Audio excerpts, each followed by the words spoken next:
kalmadong dagat ng Galilea, may isang maliit na baryo na kilala sa matabang lupa at luntiang pastulan. Ang mga taga-baryo ay namuhay ng payapa, inaalagaan ang kanilang mga hayop at mga taniman. Kabilang sa mga hayop na kanilang inaalagaan, ang mga baboy ay partikular na marami, na nagbibigay ng pagkain at kabuhayan. Ngunit, hindi kalayuan sa baryo, sa magagaspang na burol, may isang lalaking nagngangalang Jotham. Minsan siyang iginagalang sa baryo, ngunit ang kanyang buhay ay nagbago ng malagim. Siya ay sinaniban ng napakaraming demonyo, dahilan upang itakwil siya ng lipunan. Ang kanyang katawan ay pinahihirapan, at ang kanyang isipan ay isang larangan ng digmaan. Siya ay naglalakad sa mga libingan at kabundukan, sumisigaw at sinasaktan ang sarili ng mga bato, habang ang mga demonyo ay patuloy siyang pinahihirapan. Ang mga taga-baryo ay madalas makarinig ng kanyang mga pag-iyak at pagdaing sa gitna ng gabi na nagdudulot ng takot at pangamba sa kanila. Isang araw, habang ang araw ay nagtatapon ng gintong liwanag sa dagat ng Galilea, isang grupo ng mga taga-baryo ang nakakita ng isang bangka na papalapit sa baybayin. Nandoon ang isang lalaking nakasuot ng simpleng kasuotan, kasama ang kanyang mga alagad. Ang mga taga-baryo ay namangha habang ang lalaki ay lumapag sa pampang. Narinig nila ang tungkol sa lalaking ito, si Jesus ng Nazareth, na gumagawa ng mga himala at nagsasalita tungkol sa kaharian ng Diyos. Habang si Jesus at ang kanyang mga alagad ay naglalakad sa pampang, si Jotham, mula sa malayo, ay nakita siya at tumakbo papalapit. Siya ay lumuhod at sumigaw ng malakas, "Ano ang kinalaman mo sa akin, Jesus, anak ng kataas-taasang Diyos? Nakikiusap ako sa iyo, huwag mo akong pahirapan." Tumingin si Jesus sa lalaki ng may habag at autoridad.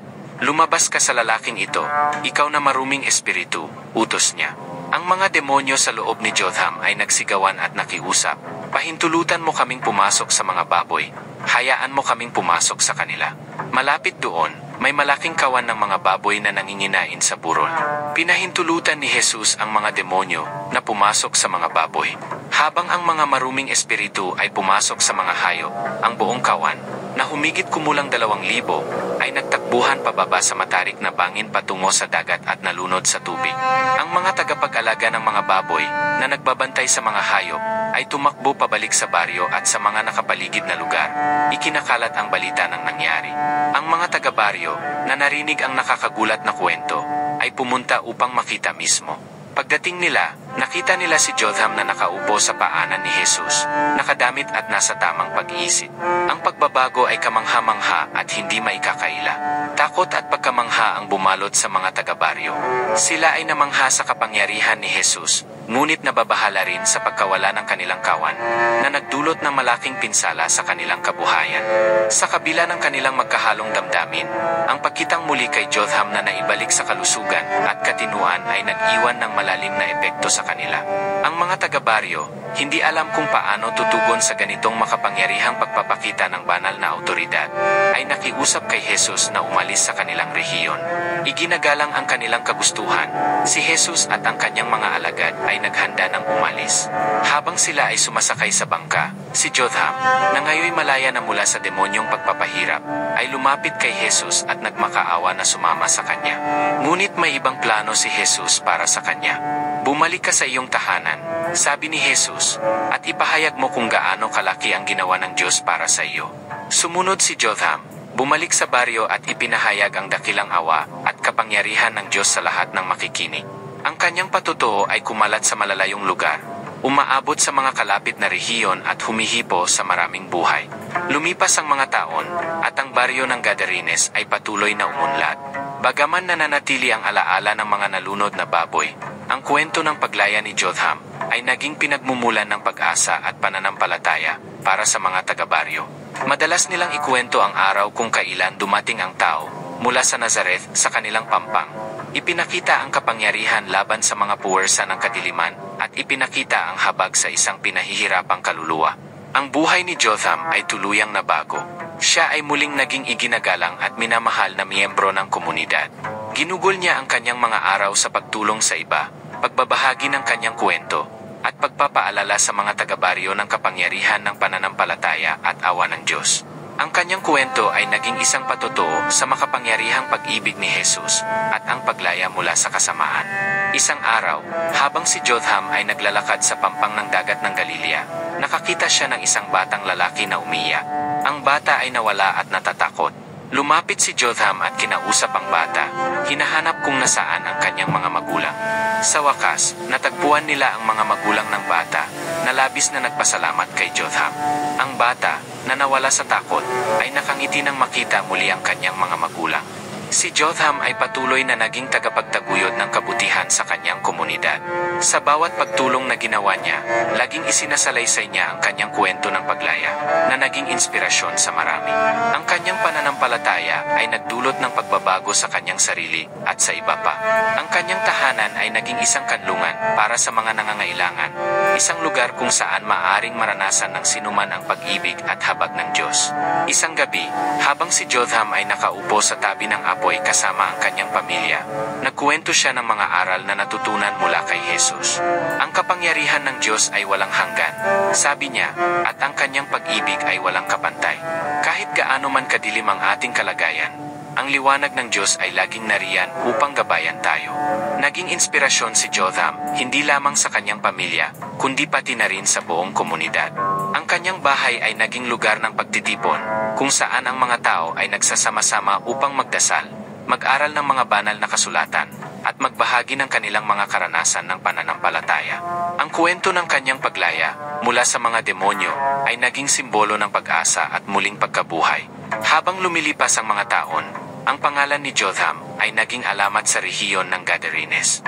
Ang mga tao mula sa malalayong lugar ay dumadayo upang marinig ang kanyang kwento at makita ang lalaking minsang pinahihirapan ng mga demonyo, ngunit ngayon isang buhay na patotoo ng kapangyarihan at habag ng Diyos. Isang araw, isang grupo ng mga manlalakbay ang dumating sa baryo. Narinig nila ang tungkol sa mga himalang ginawa ni Jesus at ang pagbabago sa buhay ni Jotham. Sila ay naghanap sa kanya at sa kanilang pagdating, sila ay tinanggap ni Jotham ng may bukas na puso at bahay. Pinakinggan nila ang kanyang kwento ng may pagkamangha at humanga sa malalim na pananampalataya at katatagan ng kanyang espiritu. Sa kabuuan, ang baboy sa Biblia ay itinuturing na isang maruming hayop, lalo na sa konteksto ng mga batas pangkalusugan at ritual ng lumang tipan. Sa aklat ng Levitico at Deuteronomio, malinaw na inilahad ng Diyos ang mga hayop na maaaring kainin at hindi maaaring kainin ng mga Israelita, at kasama sa mga ipinagbabawal na kainin ang baboy dahil ito ay hindi ngumunguya at may hati-hating kuko.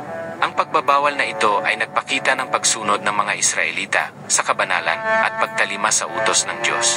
Sa bagong tipan, bagaman ang ilang aspeto ng mga ritual na batas ay hindi na sinunod ng mga Kristiyano, ang baboy ay nanatiling simbolo ng karumihan para sa ilang sekta. Ang mga turo ni Jesus at ni Pablo ay nagtuturo ng higit na mahalagang pagtuon sa kalinisan ng puso at kaluluwa kaysa sa mga ritual na pagkain. Gayunpaman, sa ilang bahagi ng mundo, ang pananaw sa baboy ay nananatili bilang isang simbolo ng karumihan at hindi pagkakasundo sa mga kaugaliang Kristiyano at Hudyo.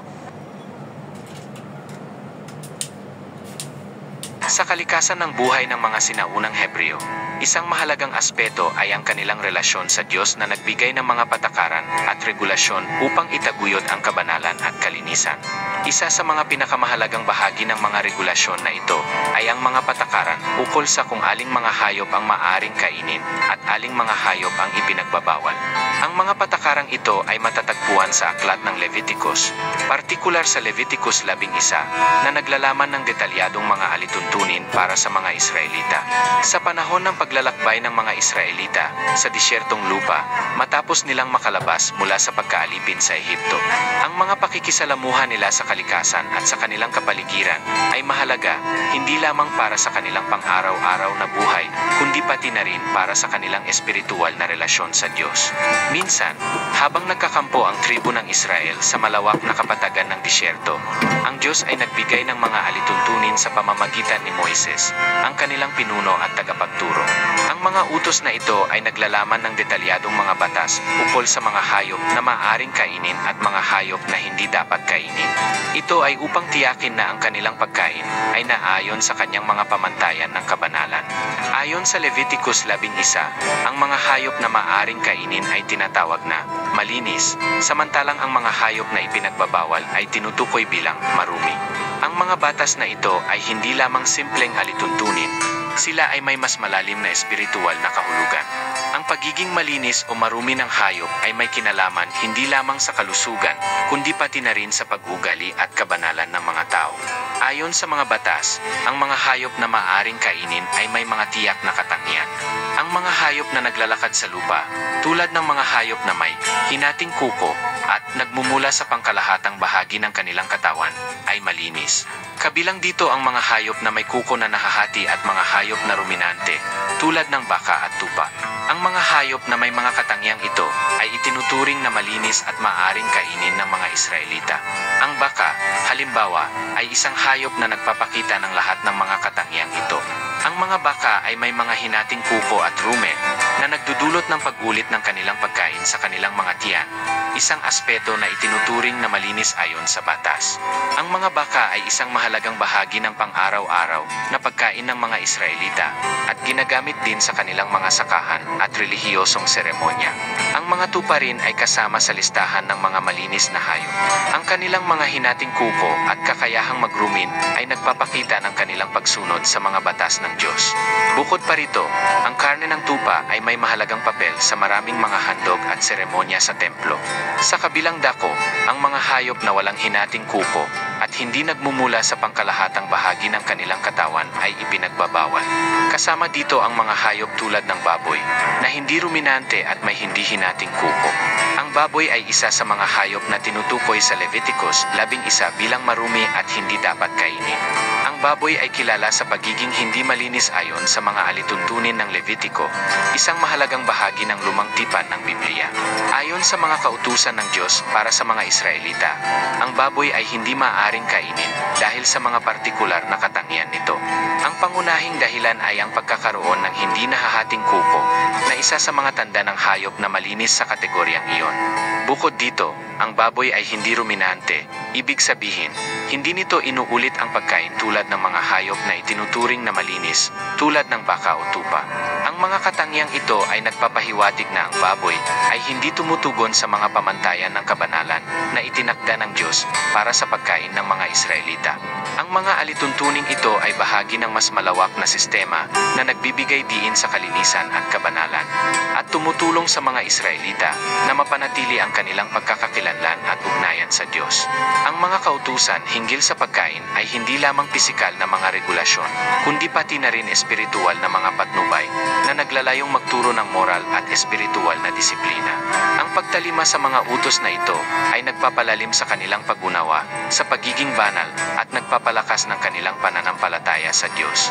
Ang iba pang mga hayop na ipinagbabawal ay kinabibilangan ng mga hayop na nabubuhay sa tubig na walang palikpik at kaliskis, tulad ng mga pating at iba pang mga hayop sa dagat na hindi tumutugon sa mga pamantayan ng malinis na hayop. Ang mga hayop na ito ay hindi maaaring kainin ng mga Israelita dahil sa kanilang pisikal na katangian na hindi naayon sa mga batas na ipinataw sa kanila. Ang mga batas ukol sa malinis at maruming hayop ay hindi lamang mga regulasyon sa pagkain, kundi may malalim na espiritual na kahulugan para sa mga Israelita. Ang mga batas na ito ay sumasalamin sa pagsunod sa Diyos at sa pagsusumikap na manatiling malinis sa espiritual. Ang pagsunod sa mga batas na ito ay isang paraan ng pagpapakita ng kanilang debosyon at pagsunod sa Diyos. Ang mga alituntunin na ito rin ay nagbigay daan para sa isang natatanging kultural na pagkakakilanlan para sa mga Israelita. Ang kanilang pagkakaiba sa pagkain kumpara sa kanilang mga kapitbahay na bansa ay isang paraan upang ipakita ang kanilang espesyal na relasyon sa Diyos.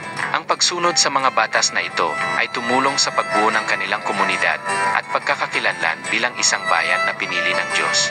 Ang pamumuhay sa ilalim ng mga batas na ito ay nagbigay ng tiyak na direksyon para sa pang-araw-araw na buhay ng mga Israelita. Ang kanilang mga ritual sa pagkain, mga handog sa templo, at iba pang mga aspeto ng kanilang relihiyosong buhay ay nakaugat sa mga patakarang ito. Sa kabila ng pagiging mahigpit at detalyado ng mga batas, ang pagsunod sa mga ito ay nagbibigay ng pagkakakilanlan at pagkakaugnay sa Diyos. Ang mga batas ukol sa malinis at maruming hayop na nakapaloob sa Leviticus 11 ay may napakahalagang papel sa buhay ng mga Israelita noong sinaunang panahon. Ang mga alituntuning ito ay hindi lamang nagsisilbing gabay sa pisikal na kalinisan, kundi nagpapakita rin ng mas malalim na espiritual na aspeto ng kabanalan. Sa pamamagitan ng mga batas na ito, nagkaroon ang mga Israelita ng malinaw na direksyon sa kanilang pang-araw-araw na pamumuhay na tumutulong sa pagbuo ng isang komunidad na nakaayon sa mga prinsipyong itinakda ng Diyos. Ang pagsunod sa mga kautosang ito ay hindi lamang nagpapakita ng kanilang paggalang sa mga banal na utos, kundi nagbibigay rin sa kanila ng pagkakataong ipakita ang kanilang tapat na pananampalataya sa Diyos. Ang mga alituntunin sa pagkain, kasama ang iba pang mga aspeto ng batas na pangrelihiyon, ay nagtuturo sa kanila ng disiplina at pag-iingat sa lahat ng aspeto ng kanilang buhay. Ang mga regulasyon hinggil sa malinis at maruming hayop ay nagiging simbolo ng kanilang pagkakahiwalay mula sa ibang mga bansa at kultura na nagpapalakas ng kanilang pagkakakilanlan bilang isang bayan na pinili ng Diyos. Ang mga batas na ito ay nagsisilbing paalala na ang kabanalan ay hindi lamang nasa aspeto ng pagsamba, kundi sa bawat aspeto ng buhay, mula sa pagkain hanggang sa pakikisalamuha sa kapwa. Sa ganitong paraan, ang mga Israelita ay hindi lamang sumusunod sa mga utos, kundi nagtataguyod ng isang uri ng pamumuhay na magtataguyod sa kanilang espiritual na ugnayan at pagkakaisa bilang isang komunidad na nakatuon sa Diyos. Ang pagkakaalam at pagsunod sa mga patakarang ito ay bahagi ng kanilang pagbuo ng mas malalim na relasyon sa Diyos at sa kanilang misyon bilang isang banal na bayan sa mata ng Diyos.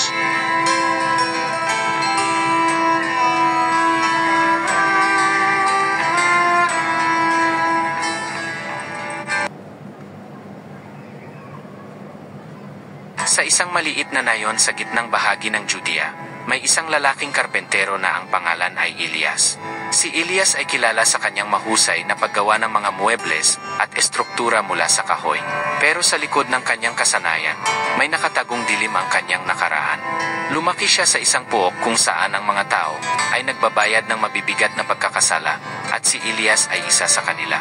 Isang araw, habang nagtatrabaho sa kanyang bahay, dumating ang isang estranghero. Nakasuot siya ng simpleng damit, ngunit sa mga mata nito ay may lihim na hindi maikukubli. "Kailangan ko ng tulong mo," sabi ng estranghero. "Anong may tutulong ko sa iyo?" tanong ni Elias, sabik na malaman kung ano ang kailangan ng hindi kilalang tao. "Nais kong ipagawa sa iyo ang isang krus," sagot ng estranghero. Napakunot ang noo ni Elias. "Isang krus para saan?" "Para sa isang mahalagang misyon," sagot ng estranghero. "Nais kong ipakita ang pagmamahal at sakripisyo ng isang tao na handang ibigay ang kanyang buhay para sa kalayaan ng marami." Naisip ni Elias na ito ay isang tila walang katotohanang gawain, ngunit mayroong kakaibang puwersa na nagtutulak sa kanya na tanggapin ang hamon. Kaya't sinimulan niya ang paggawa ng krus. Hindi niya alam na ang estrangherong ito ay ang Mesyas na pinakahihintay ng marami. Sa mga susunod na linggo, pinagsikapan ni Elias na makuha ang tamang sukat at anyo ng krus. Habang siya'y abala sa kanyang gawain, palihim siyang nagmuni-muni sa kanyang sariling mga pagkakasala. Sa kanyang mga natapos na proyekto, naalala niya ang mga pagkakataon na siya ay pumasok sa masamang landas, mga pagnanakaw at kasinungalingan na nagdala sa kanya ng kahihiyan. Ang kanyang kamay ay may mga peklat ng mga pagkakamali at desisyong nagdulot ng sakit sa iba. Nang makumpleto na ang krus, hindi maiwasan ni Elias ang makaramdam ng takot. "Ano ang mangyayari sa krus na ito?" tanong niya sa estranghero. Ang krus na ito ay simbolo ng pag-ibig at kapatawaran. Sa pamamagitan nito, maraming tao ang matututo sa tunay na kahulugan ng buhay, sagot ng estranghero na may ngiti sa kanyang mga labi. Nagpatuloy ang mga araw at dumating ang takdang araw ng pagsasakripisyo. Nagtipon ang mga tao sa paligid ng nayon na puno ng takot at pagdududa. Dumating ang mga sundalo at ang estranghero. Isang malalim na katahimikan ang bumalot sa buong paligid habang inihahanda ang krus. Habang pinagmamasdan ang estranghero, naisip ni Elias ang kanyang sariling buhay. Ang mga pagkakasala niya at ang mga pagkakataong siya ay bumagsak ay tila bumalik sa kanyang isipan. Ang estranghero ay puno ng pagmamahal at kapayapaan, habang siya ay puno ng galit at pagkamuhi sa kanyang sarili. Bakit mo ito ginagawa? Tanong ni Elias, hindi makatiis sa kanyang damdamin. Para sa iyo at sa lahat ng tao, ang pag-ibig ay walang kondisyon, sagot ng estranghero. Habang nagaganap ang seremonya, nahulog ang mga luha ni Elias. Napagtanto niya na sa kabila ng kanyang mga kasalanan, mayroong pagkakataon para sa pagbabago at pagtanggap. Sa oras na iyon, ang krus ay naging simbolo ng pag-asa sa mga taong nawalan ng pag-asa. Nang umakyat ang estranghero sa krus, may mga tao na sumisigaw at nagagalit. Ngunit ang estranghero ay nanatiling tahimik at puno ng pagmamahal. Ama, patawarin mo sila. Kanyang sinabi na tila ba ang bawat salita ay nagpapadama ng kapayapaan sa mga nakikinig. Sa kanyang mga huling sandali, nagdesisyon si Elias na muling bumangon. Nagpasya siyang ituwid ang kanyang landas. Nagsimula siyang tulungan ang mga kapwa niya sa nayon. Nagbigay ng mga proyekto at nagsimula ng mga pagsasanay sa mga kabataan upang hindi na sila maligaw ng landas. Ang kanyang kwento ay kumalat sa buong nayon at ang mga tao ay nagtipon-tipon upang makinig sa kanyang mga karanasan. Isa-isa silang nag-usap-usap tungkol sa kanilang mga pagkakamali at naghanap ng paraan upang makabawi sa kanilang mga pagkakasala. Matapos ang mga linggo ng pagninilay-nilay, dumating ang araw ng paggunita. Sa tuktok ng bundok, itinayo ni Elias ang isang krus bilang simbolo ng pagbabago at pag-asa. Ito ay naging lugar ng pagsasama-sama ng mga tao upang magdasal at magbigay-pugay sa estrangherong nagbigay ng kanyang buhay. Mula noon, si Elias ay hindi na lamang isang karpentero. Siya ay naging simbolo ng pag-asa, isang guro, at isang leader. Ang kanyang kwento ay naging inspirasyon sa lahat na mayroong pagkakataon upang magbago, kahit gaano man kalalim ang pagkakasala. Ang mga tao sa nayon ay natutong magpatawad, hindi lamang sa iba kundi sa kanilang mga sarili. Ang krus na ginawa ni Elias ay nagsilbing alaala ng pagmamahal, sakripisyo, at pag-asa na kahit ang mga makasalanan ay may pagkakataon pa ring makahanap ng liwanag. Sa kanyang mga huling salita, sinabi ni Elias, ang tunay na kahulugan ng buhay ay hindi nasusukat sa mga pagkakamali, kundi sa ating kakayahang magpatawad at muling bumangon. At sa mga salitang iyon, hindi lamang siya umalis bilang isang karpentero, kundi bilang isang taong nagbigay ng bagong pag-asa sa kanyang nayon at sa lahat ng nakarinig ng kanyang kwento. Ang kanyang krus ay nanatiling simbolo ng pagmamahal at pag-asa sa puso ng bawat tao. At ang alaala ng estrangherong nagbigay ng buhay ay nanatiling buhay sa kanilang mga puso. Sa bawat pagdapo ng araw sa kanilang bayan, ang liwanag ng pag-asa ay nagpatuloy sa pagbigay gabay sa bawat isa. At ang krus ay nanatiling tanda ng muling pagkabuhay at pagsasama-sama sa pagmamahalan. Ang kwento ni Elias, ang karpentero, ay hindi lamang tungkol sa kanyang kakayahan sa paglikha ng mga bagay mula sa kahoy. Ito ay tungkol sa kanyang paglalakbay mula sa dilim ng kanyang nakaraan patungo sa liwanag ng pagtanggap at pagbabagong buhay. Ang krus na kanyang ginawa ay simbolo ng sakripisyo at pag-ibig na lampas sa mga pagkakamali at pagkukulang ng isang tao. Sa bawat pagsisikap ni Elias na ipagawa ang krus para sa estranghero, naisip niya ang kanyang mga pagkakasala at ang mga pagkakataon na siya ay naging makasalanan. Ang mga peklat sa kanyang mga kamay ay nagsilbing paalala ng kanyang mga nagawang mali, ngunit sa kanyang paglikha ng krus, siya ay nagkaroon ng pagkakataon na ipakita ang tunay na layunin ng kanyang buhay, ang magbigay ng pag-asa at inspirasyon sa iba. Sa mga huling salita ng estranghero, natutunan ni Elias na ang tunay na kapangyarihan ng pagmamahal at pagpapatawad ay nag-ugnay sa lahat ng tao, kahit gaano pa man kalalim ang sugat ng nakaraan. Sa kabila ng takot at pangamba, nagpasya si Elias na bumangon at maging simbolo ng pagbabago sa kanyang nayon. Ang kanyang desisyon na tulungan ang iba ay hindi lamang isang hakbang para sa kanyang sariling kalayaan mula sa kanyang mga pagkakasala, kundi isang pangako na magiging daan siya sa pagbabagong buhay ng kanyang kapwa. Sa kanyang mga kwento at aral, naipasa niya ang mensahe ng kapatawaran at pag-asa sa mga kabataan at sa lahat ng tao sa paligid niya. Ang krus na itinayo sa tuktok ng bundok ay hindi lamang isang pisikal na estruktura, kundi isang paalala na ang pagmamahal ay lumalampas sa lahat ng bagay, sa sakit, galit at pagkasira ng loob. Ang bawat pagbisita ng mga tao sa krus ay nagpatunay na ang mga aral ni Elias ay buhay at umaabot sa puso ng marami. Sa bawat panalangin at pagninilay, ang krus ay naging liwanag na nagbigay ng inspirasyon sa mga tao na muling mangarap, muling bumangon, at muling magpatawad. Ang kwento ni Elias ay isang paalala na sa kabila ng ating mga kahinaan at pagkukulang, palaging may pag-asa. Lahat tayo ay may kanya-kanyang krus na dala, mga pasakit, pagkakamali, at mga alaala na nagdudulot ng takot at pangamba. Ngunit tulad ni Elias, may pagkakataon tayong baguhin ang ating kwento, maging inspirasyon sa iba, at maghatid ng pagbabago sa ating paligid. Ang kanyang buhay ay nagsilbing testamento na sa bawat pagkakamali ay may pagkakataon para sa pagbabago, at sa bawat pagkatalo, may daan patungo sa tagumpay. Sa isang maliit na nayon sa hilaga ng Judea, noong unang siglo ng Kristyanismo, si Eliezer ay isang lalaking kilala sa kanyang masungit na pag-ugali at matinding pagsalungat sa anumang uri ng pagbabago. Ang kanyang buhay ay umiikot sa pagnanais para sa kapangyarihan at impluensya, kaya't hindi niya tinanggap ang mga bagong aral na ipinakikilala ng mga alagad ni Jesus ng Nazareth. Sa bawat araw, ipinapakita niya ang kanyang galit sa mga nagtuturo ng mga mensahe ng pagmamahal at kapatawaran, at ang kanyang pananaw ay tila hindi na magbabago. Si Jesus, sa kabila ng paglaganap ng kanyang mensahe ng pagmamahal at kapatawaran, ay hindi nakaligtas sa galit ni Eliezer. Nang dumating si Jesus sa nayon, maraming tao ang nasyahan sa kanyang turo. Ngunit si Eliezer, na labis na natatakot sa posibilidad ng pagkawala ng kanyang kapangyarihan at posisyon, ay patuloy na nagbabalak ng masama laban sa kanya. Isang araw, habang si Jesus ay naglalakad patungo sa sinagoga, nagkaroon ng pagkakataon na makaharap siya ni Eliezer. Ang mga tao ay nagtipon sa paligid upang makinig sa mga aral ni Jesus. Ngunit si Eliezer, na puno ng galit at pagdududa, ay naglalakad sa tabi ng daan na tila walang pakialam sa sinasabi ng guro.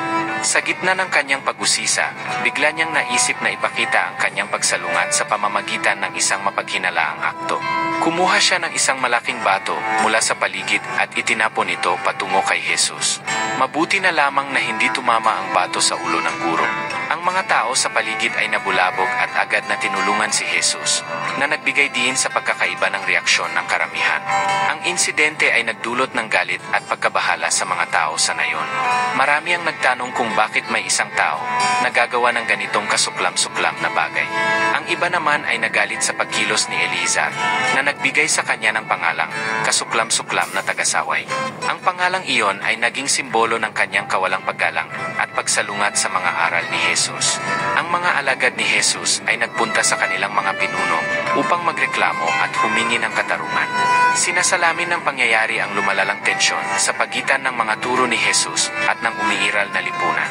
Si Eliezer, na sa halip na magbago, ay nagkulong sa kanyang tahanan, hindi dahil sa takot, kundi dahil sa kanyang pagkakaroon ng katarungan sa kanyang isipan. Sa loob ng kanyang tahanan, siya ay nag-isip ng mga plano kung paano masisiguro ang kanyang sarili laban sa mga nasaktan na tao sa nayon. Ngunit habang ang galit at takot sa kanyang puso ay lumalago, ang kanyang kalusugan ay unti-unting lumalala. Nang lumipas ang mga linggo, ang kalusugan ni Eliezer ay patuloy na humina. Ang balita tungkol sa kanyang kondisyon ay kumalat sa mga nayon, at sa halip na pumunta sa kanyang tahanan upang magbigay ng masakit na salita para sa kanya, ang mga tao ay nagdasal na lamang para sa kanyang paggaling. Kahit na siya ay nagkasala, pinili pa rin ng karamihan na manalangin para sa kanyang kaligtasan. Si Jesus, sa kanyang misyon na magdala ng pagmamahal at kapatawaran, ay patuloy na nagmumuni-muni at nagtuturo ng mga aral ng pagmamahal sa mga tao. Sa kanyang mga sandaling nag-iisa, nagkaroon si Eliezer ng pagkakataon na mag-isip ng malalim tungkol sa kanyang ginawa at ang galit na kanyang ipinakita. Sa bawat pagdarasal niya, nagkaroon siya ng pakiramdam na hindi siya nag-iisa at naramdaman niyang may isang puwersa na nag-aanyaya sa kanya na magbago. Ang pagkakaroon ng pagkakataon na mag-isip ng tahimik ay nagbigay sa kanya ng oras upang magmuni-muni sa kanyang buhay at mga pagkakamali. Isang gabi, habang nagdarasal, nagkaroon siya ng isang pangitain. Sa pangitain, nakita niya ang kanyang sarili na nakatayo sa harap ng isang malawak na dagat, kung saan si Jesus ay nakangiti at nag-aalok ng kapayapaan. Ang pangitain na ito ay nagdulot sa kanya ng matinding introspeksyon at pagsisisi. Naramdaman niyang siya ay nagkamali, at ang kanyang puso ay napuno ng pagsisisi. Sa harap ni Jesus, siya ay lumuhod at nagmakaawa ng kapatawaran. Nagpa siya na baguhin ang kanyang landas at simulan ang bagong buhay na may pagmamahal at pagkakaisa. Sa paggising niya mula sa pangitain, nakaramdam siya ng matinding kapayapaan na hindi niya naramdaman sa kanyang buong buhay. Pinili niyang humingi ng tawad sa mga tao na kanyang nasaktan, kahit na hindi na siya makalabas ng bahay dahil sa kanyang kondisyon. Ipinadala niya ang kanyang mga mensahe ng pagsisisi at pangungumpuni sa pamamagitan ng mga kaibigan na tinanggap ng mga tao sa nayon na may pag-asa at pagkakaunawaan. Pagkatapos ng ilang linggo, dumating ang malungkot na balita ng pagkamatay ni Eliza.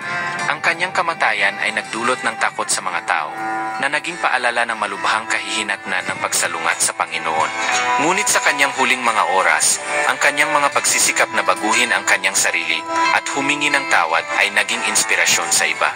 Ang pagkamatay niya ay nagbigay diin sa mga aral ni Jesus tungkol sa kapatawaran at pagbabagong loob, na nagbigay diin sa kahalagahan ng pagpapakumbaba at pagsisisi sa buhay ng bawat isa. Ang kamatayan ni Eliza, na nagdulot ng labis na takot at kalungkutan sa nayon, ay hindi nagwagi sa simpleng pag-alala. Ito ay nagtulak sa malalim na pagsusuri sa mga pananaw at pamumuhay ng bawat isa. Ang makulay na salamin ng kanyang buhay at kamatayan ay naging sentro ng mga pag-uusap at diskusyon, na nagbigay din sa katotohanan na ang bawat isa ay mayroong pagkakataon para sa pagbabago, hindi alintana ang kanilang nakaraan.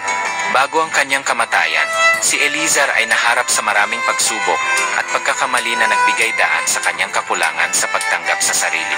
Ang mga huling hakbang niya na nagsusumamo ng tawad at nagtangkang magbago ay nagsilbing hakbang tungo sa personal na kaligtasan at kapayapaan. Sa pamamagitan ng kanyang pagnanais na ituwid ang kanyang landas, nagbigay siya ng isang makabuluhang aral na ang tunay na pagbabago ay nagsisimula sa sarili, at ang bawat hakbang patungo sa pag-aayos ng nakaraan ay may malaking epekto sa kinabukasan.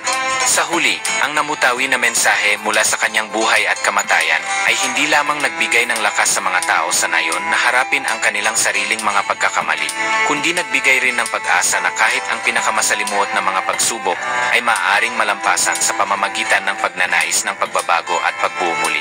Ang kanyang buhay, kahit puno ng kahinaan, ay naging mahalagang halimbawa na sa kabila ng lahat ng pagkakamali at pagkukulang, may puwang pa rin para sa pagninilay-nilay, pagtanggap, at pagtahak sa mas makabuluhang landas. Sa ganitong paraan, ang nayon ay nagkaroon ng bagong pananaw sa kahalagahan ng pagkakaroon ng mga pagkakataon para sa pagbabago at pagtanggap sa sarili. Ang mga tao ay mas nagiging mapagbigay at bukas sa pag-unawa sa kanilang kapwa, na nagbigay din sa ideya na ang tunay na kapayapaan at kasiyahan ay hindi matutunton sa pamamagitan ng perpeksyon, kundi sa pamamagitan ng pagtanggap, pagpapatawad, at pagnanasa ng pagbabago sa bawat aspeto ng buhay.